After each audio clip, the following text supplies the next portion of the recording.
Me da mucho gusto saludar a nuestro amigo, a un miembro de la familia Sin Censura, un periodista de a pie, un hombre al que admiramos y respetamos, mi querido Jesús Lemus, autor de Licenciado, la historia de Calderón, del narco y de García Luna. Mi querido Jesús, un abrazo, buenas tardes. Buenas tardes, mi querido Vicente, siempre un placer saludarte. Aquí estamos al pie del cañón. Así como estamos nosotros al pie del cañón a las afueras de la Suprema Corte de Justicia de la Nación, en donde el pueblo sale a manifestarse, a decirle a los ministros que quieren la consulta popular para enjuiciar a los expresidentes. Y déjame iniciar por ahí, mi querido Jesús, sí, porque señor. ayer circuló como pólvora una declaración tuya que dices que básicamente sería inevitable en caso de que Genaro García Luna acepte ser testigo especial de las autoridades estadounidenses para salvar el pellejo, que Felipe Calderón sea enjuiciado por las autoridades en Estados Unidos. Así es, mi querido Vicente Serrano, es inevitable. No creo que Genaro García Luna se quiera aventar él solito la sentencia que le van a dictar seguramente el gobierno norteamericano por los 4 delitos que se le imputan y que podría ser de entre 30 a 35 años de cárcel. No lo creo tan valiente, tan leal a Felipe Calderón como para que no lo vaya a mencionar, y seguramente va a querer zafarse de la cárcel Genaro García Luna a través de un señalamiento muy directo, que además sería muy correcto que lo hiciera para darle justicia a este pueblo de México que, bueno, tú mismo estás viendo ahí afuera de la Suprema Corte de Justicia de la Nación, cómo los mexicanos estamos necesitados de que llegue esa justicia que por tantos años nos la han negado, y que hoy por fin, bueno, tenemos un presidente humanista, un presidente que está en concordancia con el sentir del pueblo y que está buscando de alguna forma satisfacer esa necesidad de justicia. Y en el caso concreto de García Luna, creo que él está enfilándose hacia una posibilidad de negociación con la Fiscalía del gobierno de Estados Unidos para negociar y buscar la posibilidad de que, señalando otros actores importantes en esa colusión que hubo del Estado mexicano con el narcotráfico, pues pudiera finalmente librar la prisión.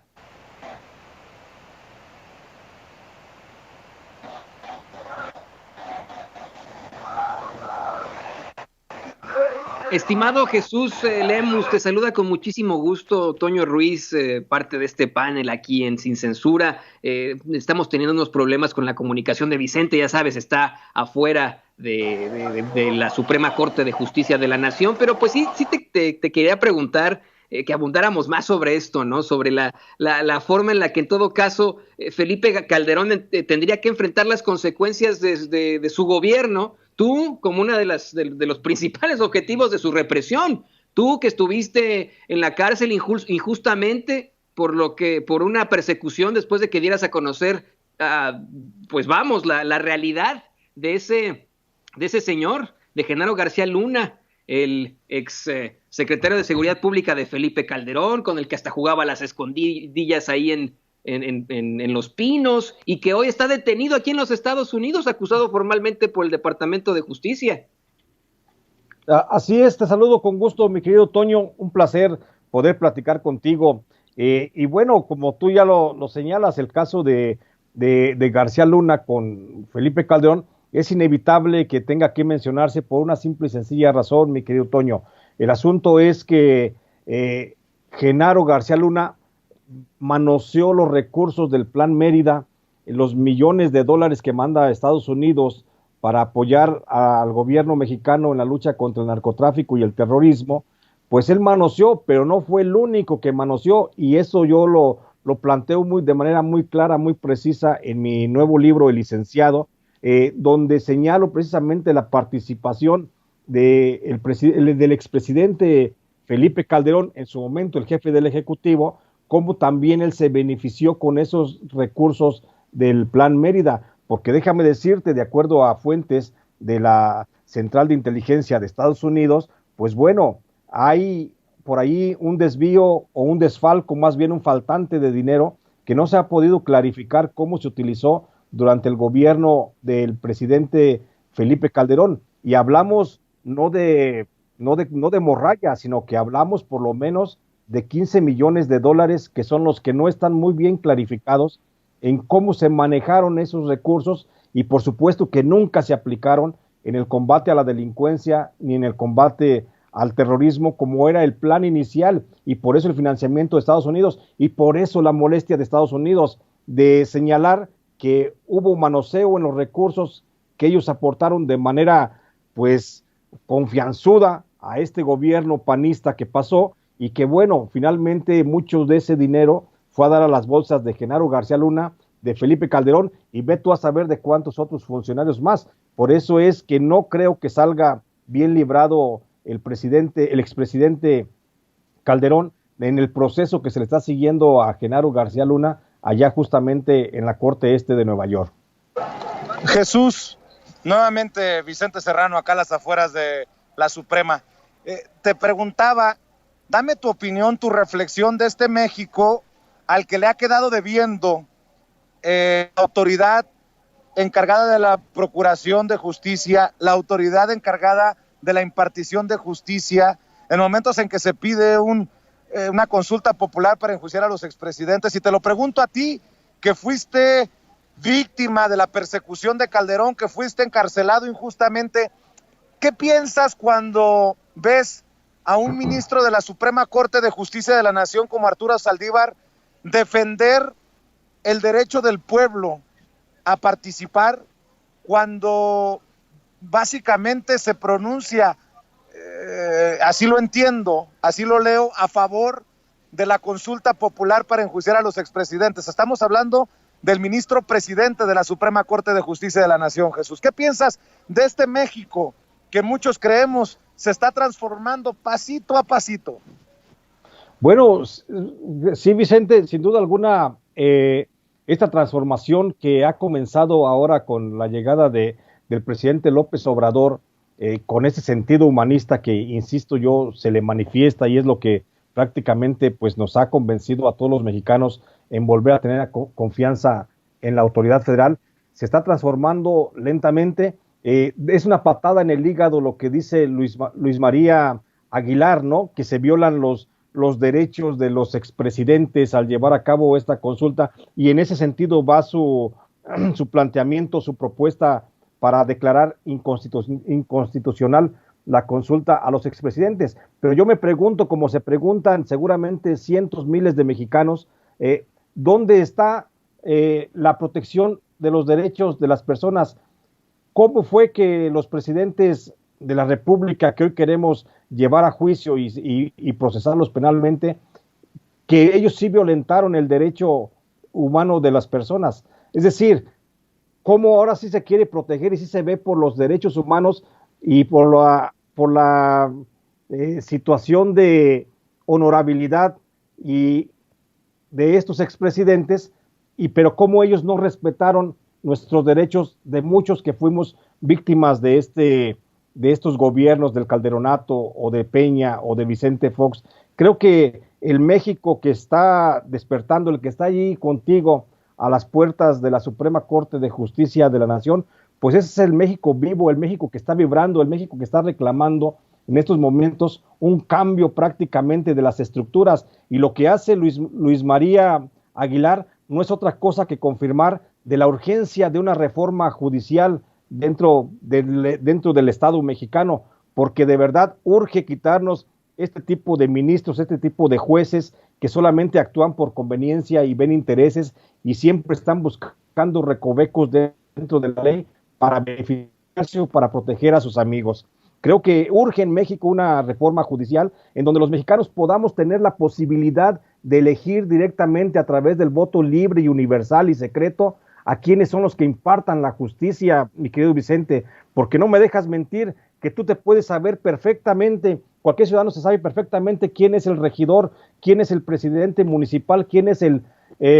diputado local de su distrito, el diputado federal. ¿Por qué? Porque fue votado. Pero no, si le preguntas a la gente del pueblo, a la gente común, a la gente que está en la calle, quién es el juez de su distrito judicial, quién es el juez, quién es el magistrado del circuito, quién es el ministro que corresponde a esa demarcación, pues por supuesto que no te van a saber decir porque son gentes ajenas totalmente al pueblo. Los jueces están en una cápsula, están viviendo en un palacio, viven como reyes, piensan como semidioses y se sienten intocables. Creo que esta justicia que nos está proponiendo el presidente López Obrador tiene que ir aparejada de esa reforma judicial que proponga un planteamiento, una reforma al marco jurídico en el que los mexicanos podamos pues elegir directamente no solamente a los jueces o a los magistrados, sino que podamos elegir también a los agentes del Ministerio Público, una especie de lo que hacen los fiscales en la zona, bueno, en Estados Unidos, donde haya precisamente más concordancia entre estos funcionarios con la población para que actúen de plano atendiendo las necesidades de la población y que dejemos de ver esos jueces encumbrados que no sabemos ni quiénes son, pero cómo viven y cómo maman del presupuesto, mi querido Vicente. Y dentro de este gran propuesta que nos está planteando el presidente de la República, Andrés Manuel López Obrador, bueno, déjame decirte que yo dentro de todo de todo este movimiento que se está viendo en el país, pues me halaga una noticia que seguramente pues tú también ya la has compartido, el asunto del cierre de la cárcel de Puente Grande, que no es otra cosa más que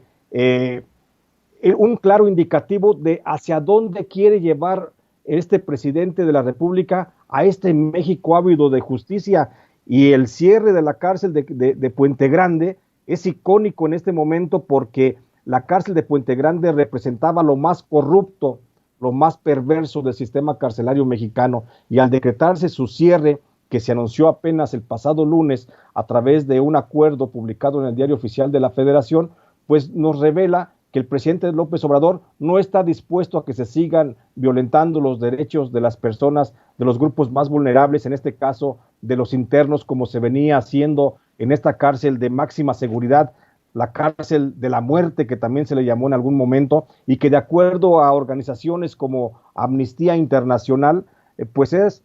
la tercera cárcel más violenta del occidente, del mundo occidental, después, por supuesto, de Guantánamo, que es administrada por Estados Unidos allá en la isla de Cuba, y por supuesto de la cárcel de Abu Ghraib en Irak. Entonces, el cierre de la cárcel de Puente Grande también significa una clara señal del presidente de la República de hacia dónde quiere llevar a este país en esta nueva forma de vida que está planteando para los mexicanos en esta cuarta transformación, mi querido Vicente. Entonces tú sí ves positivo el cierre de Puente Grande y sí ves, ahora sí que por conocimiento de causa, que hay penales en México que se han convertido en universidades de la delincuencia. Sí, así es, mi querido Vicente. Yo sí veo de manera muy positiva porque a mí nadie me contó de la tortura que se vive dentro de esa prisión. A mí me tocó por mala suerte ir a conocerla en carne propia, literalmente, y me tocó padecer cómo dentro de la cárcel de Puente Grande, pues es un estado prácticamente de otro estado, porque ahí no hay ley externa, no hay constitución que se respete, no hay marco jurídico. Ahí la norma, la disciplina, la autoridad se aplica únicamente a voluntad y a contentillo del director en turno. Por eso es que a los golpes, a los presos los medio mataban a golpes. Por eso es que en el tiempo en el que yo estuve en esa prisión, entre mayo del 2008 a mayo del 2011, pues conocí lo que era estar en ayuno durante 5 días, conocí lo que era tener sed por lo menos durante 2 días, y conocí por supuesto las palizas, los golpes, el que me sacaran a mitad de la noche a bañarme al patio con un chorro de manguera con agua helada, y luego terminar hincado en el patio con los brazos en cruz, con los toletazos en la espalda, en la cabeza, en todas partes, donde lo único que me reanimaba a veces era el olor a cobre, el sabor a hierro en la boca, que era la propia sangre que emanaba de mí. Pues eso, la verdad es que te puedo asegurar con certeza de que así como me aplicaban a mí esos tratamientos injustos, inhumanos y crueles, pues también otros cientos de reos que estábamos en ese tiempo los vivían. Y bueno, déjame decirte que la veo muy positiva que cierre, porque después de 23 años de operación, solo en lo que hace a los registros informativos de diversos medios de comunicación en México, dentro de la cárcel de Puente Grande se suscitaron por lo menos 1,228 riñas con un saldo de 152 internos muertos. Y por lo menos hay registros de 31 internos que se suicidaron y otros 14 funcionarios del penal que fueron asesinados. ¿Por qué? Por venganzas de los internos que eran maltratados y humillados dentro de la cárcel, y luego con sus compinches, pues allá afuera, pues por supuesto que eran asesinados estos reos. De tal magnitud ha sido la violación a los derechos humanos dentro del penal de Puente Grande, que la Comisión Nacional de Derechos Humanos, en los 23 años de operación que lleva a cabo con los que concluye esta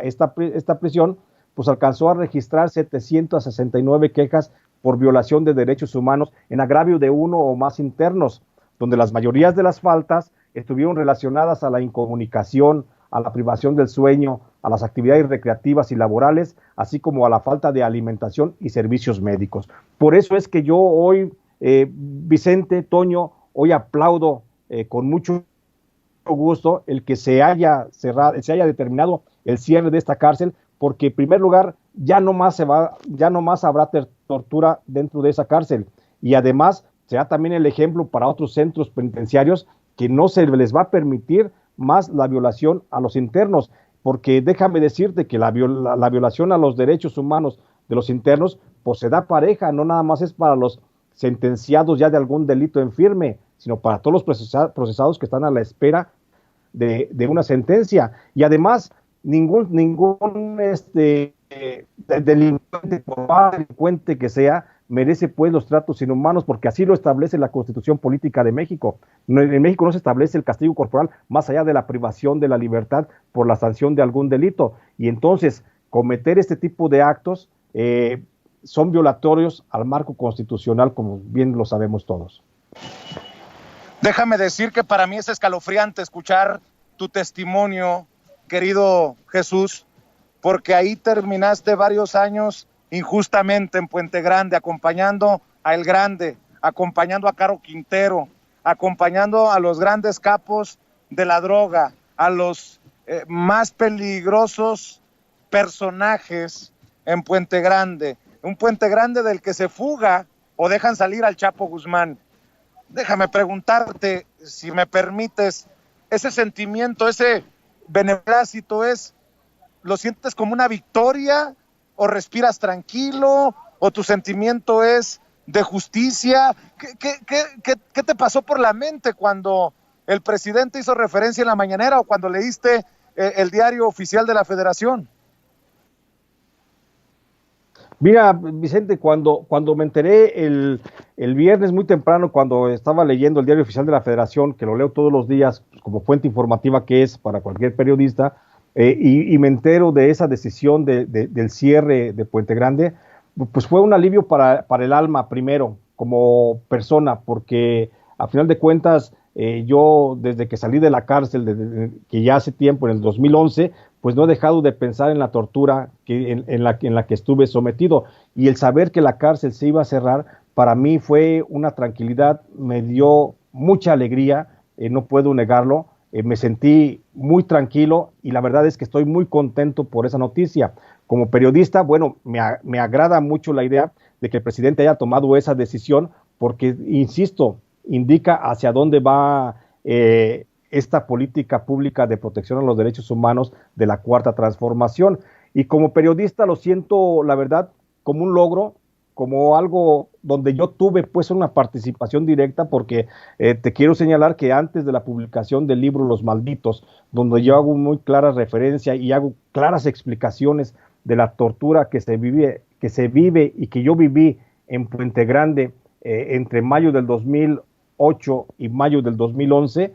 pues no se había dicho antes en los medios. Se hablaba, se presumía, se pensaba que había violación a los derechos humanos, pero nunca se había aportado la evidencia, el testimonio de esta magnitud. Entonces, el hecho de que se haya cerrado la cárcel de Puente Grande, para mí lo siento como un logro particular, que no es, por supuesto, lo mejor, pero en mi foro interno lo siento como un logro particular, el haber contribuido de alguna forma a visibilizar la situación de violencia que se vivía dentro de esa cárcel y que hoy, bueno, tenemos afortunadamente un presidente con oídos receptivos que escuchó el clamor, no nada más el mío, sino el de cientos de familias de internos que de manera permanente y constante están planteando la violación de los derechos humanos de sus familiares ahí recluidos ante la Comisión Nacional de los Derechos Humanos. Y ahora te digo, este hecho sí lo considero yo como una victoria periodística, porque fueron, después de que yo lo comencé a difundir en el libro Los Malditos y luego en El Último Infierno, de cómo era el tratamiento hacia los internos, pues bueno, ahí siguió la ola, siguió creciendo, hubo muchos periodistas de los que recibí, como tú, el respaldo para hacer esta difusión de la violación de los derechos humanos, y bueno, creo que logramos como sociedad, junto con el gobierno, un hito histórico que sin duda alguna va a marcarnos de aquí para adelante, porque no vamos a permitir que vuelva a haber una cárcel de terror y de exterminio como lo fue en su momento la cárcel de Puente Grande. Querido Jesús, déjame cerrar con un tema que conversaba, entre otras muchas otras cosas, con Anabel Hernández, con quien tuve una larga conversación hoy temprano. Hace una declaración muy fuerte, y como tú estás escribiendo sobre Calderón, sobre García Luna, te quiero preguntar abiertamente acerca de esto. Dice Anabel Hernández que el Mayo Zambada habría derribado el avión en el que iba Juan Camilo Muriño porque Felipe Calderón incumplió acuerdos. Déjame leer un poco. La periodista Anabel Hernández señaló, entrevistada, que Ismael El Mayo Zambada habría mandado derribar el avión en el que viajaba el entonces secretario de Gobernación, el hombre más cercano a Calderón, Juan Camilo Muriño, porque el expresidente, en su momento panista, Felipe Calderón, no estaba respetando los acuerdos que había entre criminales y su gobierno. El 4 de noviembre de 2008, el avión en el que iba Muriño se desplomó en la Ciudad de México, perdiendo la vida junto a otros que iban a bordo.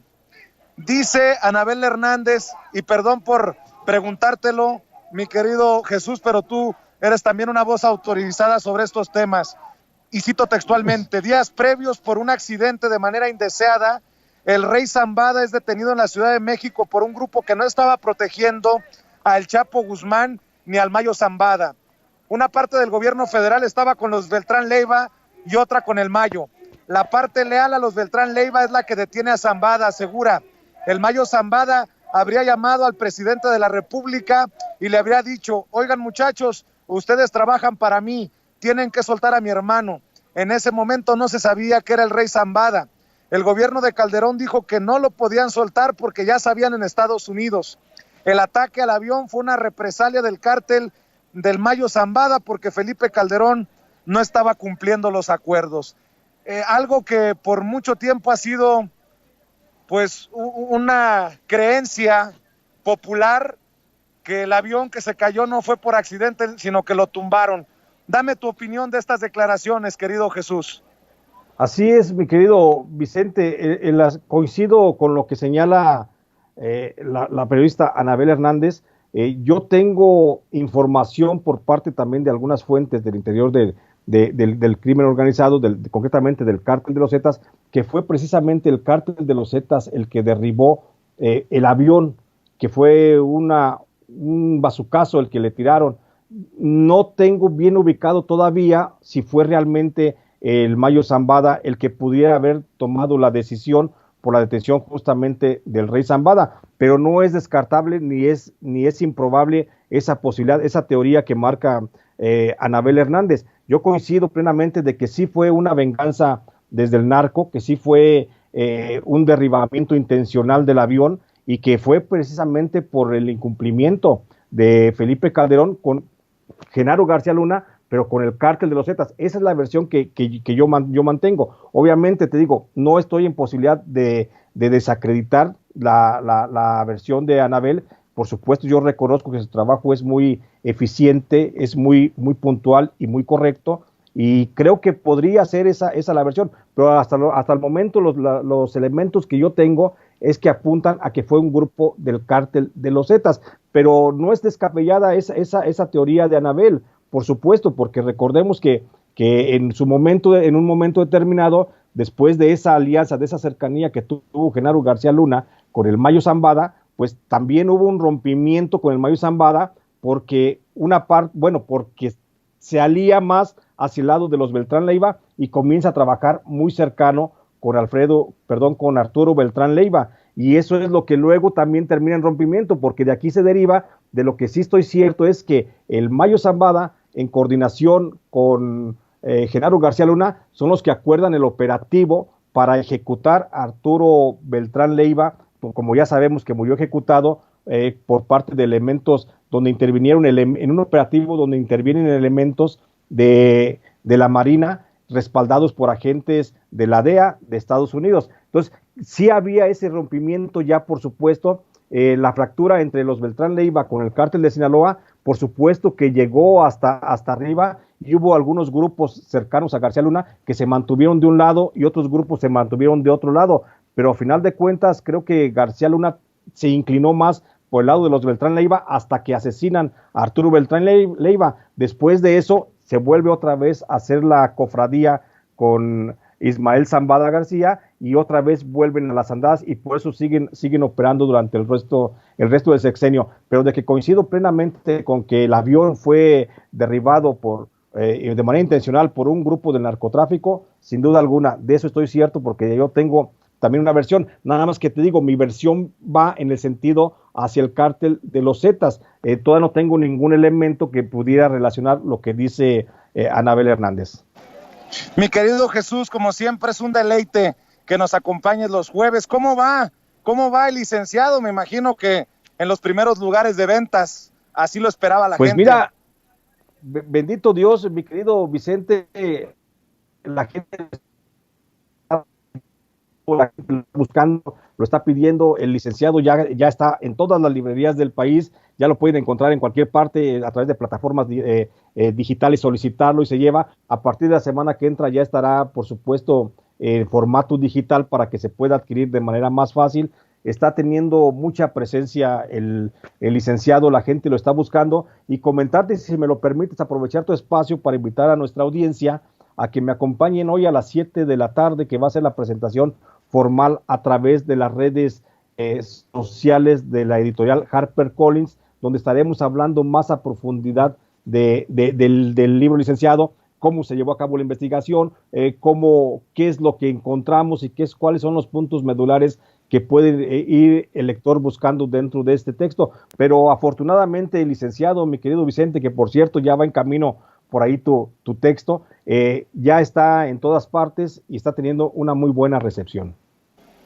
Pues me da mucho gusto, mi querido Jesús. ¿Tienes definido en dónde, a través de qué canal va a ser esta presentación para que las más de 18,000 personas que están conectadas en la transmisión en vivo y en directo, y las cientos de personas que nos están acompañando aquí a las afueras de la Suprema Corte de Justicia de la Nación, te acompañen, te arropen, te respalden, mi querido Jesús, ¿sabes?